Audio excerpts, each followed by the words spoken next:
and this is perhaps the funniest story that I have heard all week, the biggest hypocrites ever are the fossil fuel opponents, people who want to ban fossil fuels, right? We're talking about the AOCs and the Green New Deal and the cow flatulence and the never fly on an airplane again, folks who say that stuff as they are using, private jets like Al Gore and John Kerry and all these other hypocrites, these woke hypocrites. So let me tell you a funny story.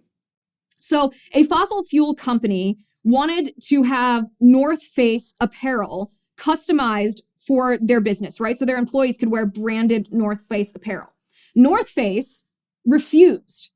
They said, we do not support, and this is a paraphrase, we do not support the fossil fuel industry. We will not take part in this. This is the response from the fossil fuel industry. Funniest thing I've seen all day. Take a listen. I'm Chris Wright, CEO of Liberty Energy. North Face recently came out against my industry, even refusing to let one of my competitors put their company logo on a North Face jacket.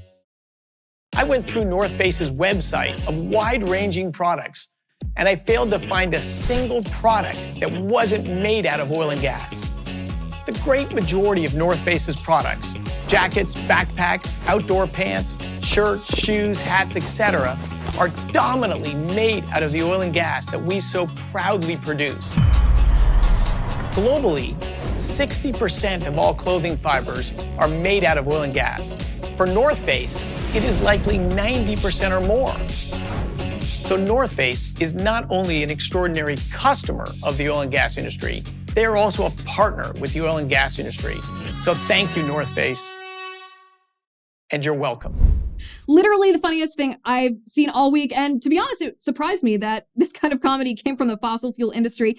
They do make a really, really good point, though. So the people, the leftists who are the most vehemently against fossil fuels, I don't know if they don't understand or they don't care how much oil and gas are used in our everyday life, right? So the clothes you're wearing, the textiles you use in your home, your shoes, pesticides and fertilizers, which are important because if we don't have pesticides and fertilizers, then food crops can die out, which can lead to starvation.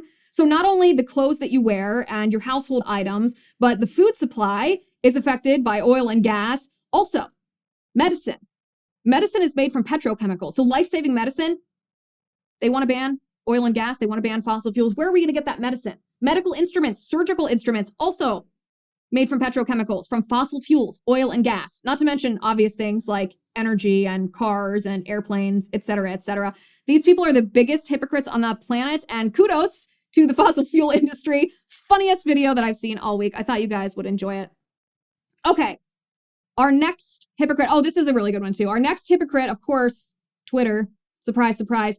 So Twitter was banned in Nigeria just this past week because Twitter had censored a tweet from the Nigerian president, which they said was inciting violence. So they deleted the tweet, and in response, the Nigerian government blocked Twitter. So this is how Twitter responded. They said, "We are deeply concerned by the blocking of Twitter in Nigeria. Access to the free and open internet is an essential human right in modern society. We will work to restore access for all those in Nigeria who rely on Twitter to communicate and connect with the world. Hashtag keep it open." You heard that right. You did. Twitter said access to the free and open internet is an essential human right in modern society. Unless you're Donald Trump. Or perhaps unless you're reporting on Hunter Biden's laptop. Or perhaps unless you discuss the biology of gender. Or unless you're the murderous dictator of Iran threatening to annihilate Israel.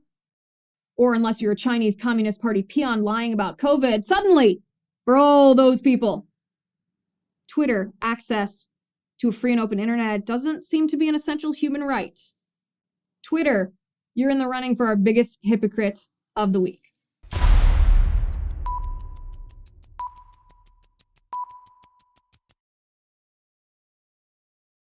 Hi.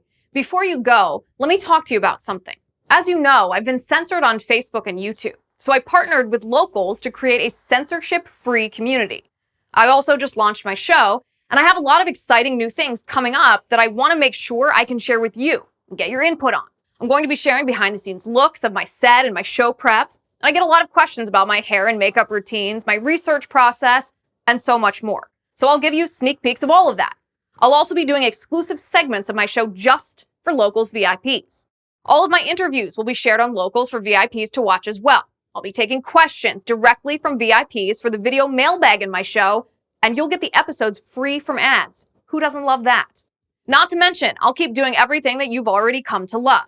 Ask me questions for live Q&As. Let's talk about your favorite books, what yummy vegan food I'm eating for lunch, and what ridiculous headlines I'm reading today. You can do all of that and more, but only if you are a Liz Wheeler Show VIP on Locals. The monthly subscription is $9 a month, but if you really want a good deal, we have an annual subscription for just $72. That's 4 months free. 4 months. So join me on Locals as a VIP. I'll see you over there.